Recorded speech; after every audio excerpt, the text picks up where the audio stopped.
가장 커다란 문제는 경제적인 문제입니다. 또 어떤 사람들은 경제적 이유가 아니라 하더라도 하루 종일 아무 일도 하지 않는다. 하루 이틀은 견딜 수 있지만 시간이 계속 지나면 이것도 정말 힘든 일입니다. 그래서 최근에는 많은 사람들이 정부에서 지원받을 수 있는 각종 노인 일자리나 또 내가 은퇴하기 전, 그러니까 중장년부터 정부로부터 받을 수 있는 여러 가지 정책, 지원금 어떤 것들이 있는지 많은 관심을 가지고 있습니다. 안녕하세요. 임플란트 테이거입니다. 일하는 노인 정말 많이 늘어나고 있습니다. 60세 이상 취업자가 계속 늘어나고 있는데요. 그만큼 이제는 60세 이상, 65세 이상 법적으로 노인이라 하더라도 더 이상 노인이라 생각하는 분들은 많지 않습니다. 그래서 자연스럽게 생계를 위한 일이든 어떤 일이든 일해야 한다 이렇게 생각하시는 분들이 많이 늘어나고 있는 겁니다. 자, 그래서 오늘은 두 가지를 알아보려고 하는데요. 내년부터 바뀌는 각종 노인 일자리, 각종 혜택에 대해서 먼저 알아보고요.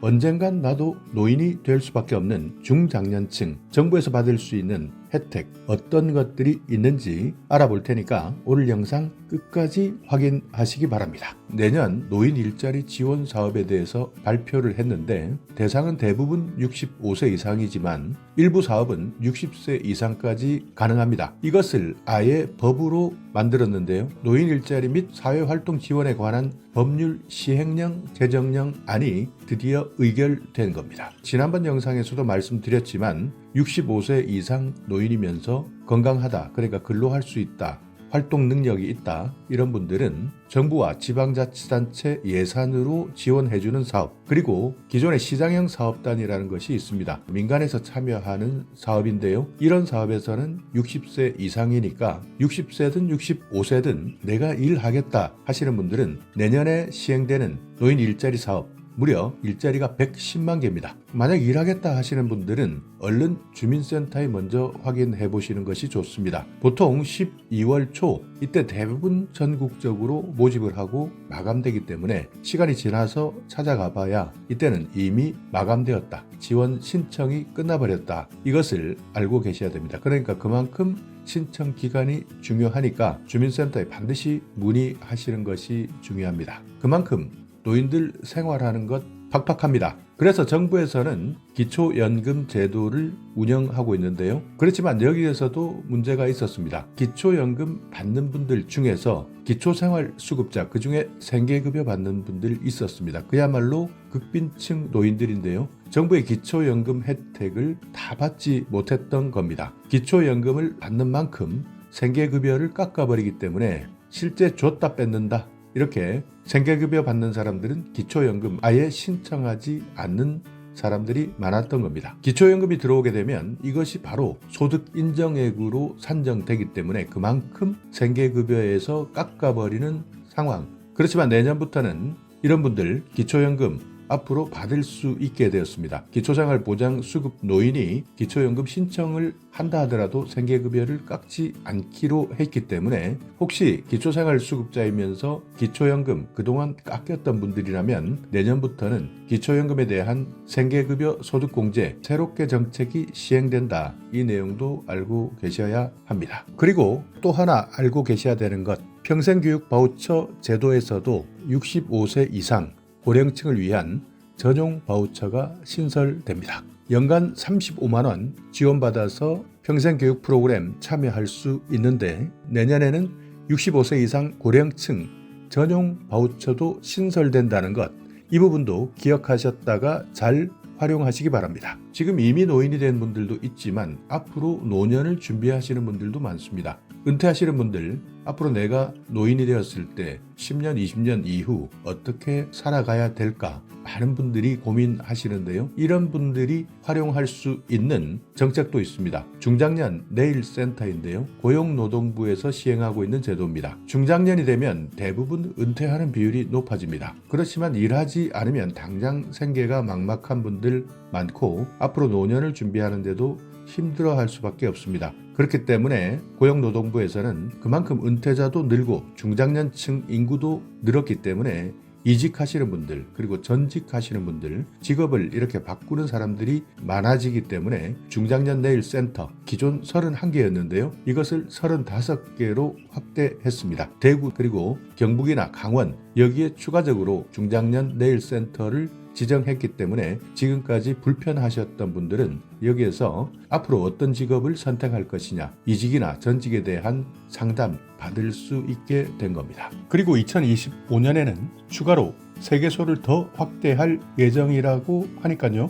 이 부분도 참고하시기 바랍니다. 자, 그리고 신중년 특화 과정이라는 것에 대해서 혹시 들어보셨습니까? 한국 폴리텍 대학에서 배울 수 있는 중장년 특화 과정입니다. 신중년 특화 과정 홈페이지를 함께 보시겠습니다. 과정 안내를 보시면 중장년층이 대상입니다. 신중년 적합 직종에 대한 맞춤 기술 교육입니다. 그러니까 일반 교육이 아니라 기술과 관련된 교육이다. 지속적인 능력 개발 그리고 취업까지 지원해주는 과정이다. 이렇게 나와 있습니다. 지원 자격을 보시면 40세입니다. 40살이 넘으면 지원할 수 있습니다. 40세 이상이면서 취업하지 않은 사람, 미취업자가 해당되고 영세 자영업자도 가능합니다. 학력 제한도 없습니다. 그렇기 때문에 40세 이상이면서 현재 직업을 갖고 있지 않은 사람 그리고 영세 자영업자 이분들 지원할 수 있으니까 바로 검색해 보시면 됩니다. 한국 폴리텍 대학 여기에 전화하셔서 신중년 특화 과정 어떻게 지원하는지 문의해 보시면 됩니다. 지원 절차 방법 보시면요. 원서 일단 접수하셔야 되고 면접을 볼 수 있습니다. 실제 내가 이 직업에 적합한지 아닌지 앞으로 어떤 생각을 하고 있는지 이런 것들을 모두 확인하고 면접을 보게 되는데 합격하게 되면 교육을 받게 되는 겁니다. 특전도 있습니다. 교육비 전체 나라에서 지원해 드립니다. 그러니까 내 돈은 들어가지 않는다. 실습 재료비도 나라에서 지원해 줍니다. 기숙사비 마찬가지. 식비, 먹는 것까지 전액 국가에서 지원해 드리고요. 훈련 장려금 지급해 드립니다. 물론 해당자의 하나지만 훈련 장려금을 받을 수 있는 사람 장려금까지 받을 수 있다. 그리고 교육을 수료하고 나면 취업까지 알선해 주고 사후에 어떻게 할지 어떻게 실제 일하는데 도움이 되는 여러 가지 내용을 사후 지도해 드립니다. 모집 시기입니다. 과정이 2개 과정인데요. 6개월 과정 그리고 3개월 과정 이렇게 나눠져 있습니다. 매년 6월 그리고 12월 6개월 과정은 모집하니까 이제 12월이 다가옵니다. 모집 시기 얼마 남지 않았으니까 6개월 과정 원하신다면 12월에 폴리텍 대학 신중년 특화 과정 신청해 보시면 되고요. 3개월 과정은 매번 상시 모집입니다. 그러니까 3개월 과정은 언제든 모집하니까 이 내용 꼭 전화 상담해서 확인해 보시기 바랍니다. 교육기간 3개월짜리, 6개월짜리 이렇게 2가지로 나눠져 있습니다. 운영 캠퍼스 중요합니다. 어디에서 운영하느냐, 실제 내가 교육을 받을 수 있는 곳이 어디냐. 폴리텍 대학 보시면요. 1대학부터 시작해서 7대학까지 있고요. 특성화 대학까지 있습니다. 여기에서 신청할 수 있는데 1대학 같은 경우에는 서울 정수, 서울 강서, 성남, 제주 캠퍼스, 2대학은 인천, 남인천, 화성, 3. 춘천, 원주, 강릉, 4. 대전, 청주, 아산, 홍성, 충주, 5. 광주, 전북, 전남, 익산, 순천, 6. 대구, 구미, 남대구, 포항, 영주, 영남, 융합 캠퍼스입니다. 그리고 7은 창원, 부산, 울산, 동부산, 진주, 그리고 특성화 대학도 있는데요. 바이오 캠퍼스나 항공 캠퍼스, 반도체 캠퍼스에서도 운영하고 있습니다. 계열이 많습니다. 기계 계열, 전기 계열, 정보통신 계열, 자동차 계열, 산업설비 계열, 섬유 패션 계열, 건축 계열, 조리 계열, 보건 의료 계열 이렇게 계열이 자세하게 나와 있는데요. 어떤 것을 배우는지 무엇을 교육받는지 이 부분은 계열마다 홈페이지에 나와 있는 내용을 확인해 보셔야 됩니다. 그러니까 계열에 대한 개요를 설명해 드리고 특성은 무엇인지 그리고 중요한 겁니다.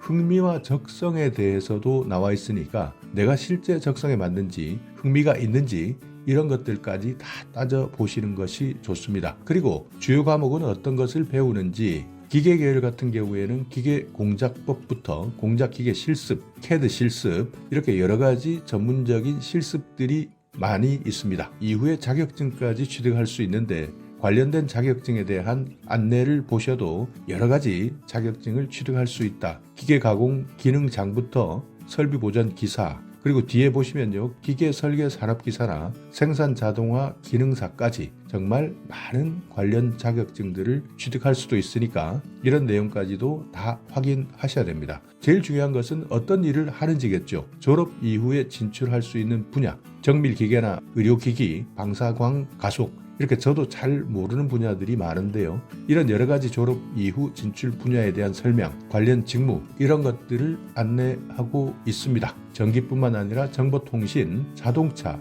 산업설비, 섬유, 패션, 건축, 조리 계열, 보건의료 계열까지 있는데 보건의료 계열 살짝 한번 살펴볼까요? 보건의료 정보관리, 병원행정, 건강보험심사 같은 보건의료 분야에서 생성되는 데이터를 수집, 분석, 관리할 수 있는 융합기술입니다. 이런 전문 인력을 양성하는데 개설 캠퍼스를 보시면 서울 강석 캠퍼스에서 배울 수 있습니다. 40세 이상 미취업자, 영세 자영업자까지 중장년층이면 맞춤 기술 교육을 받을 수 있다. 폴리텍에서 운영하고 있는 신중년 특화학과 관심이 있다면 지금 당장 확인해 보시고 신청해 보시기 바랍니다. 자, 오늘 영상 여러분께 조금이나마 유익한 정보가 있었다면요, 오늘도 구독 그리고 좋아요 부탁드리겠습니다.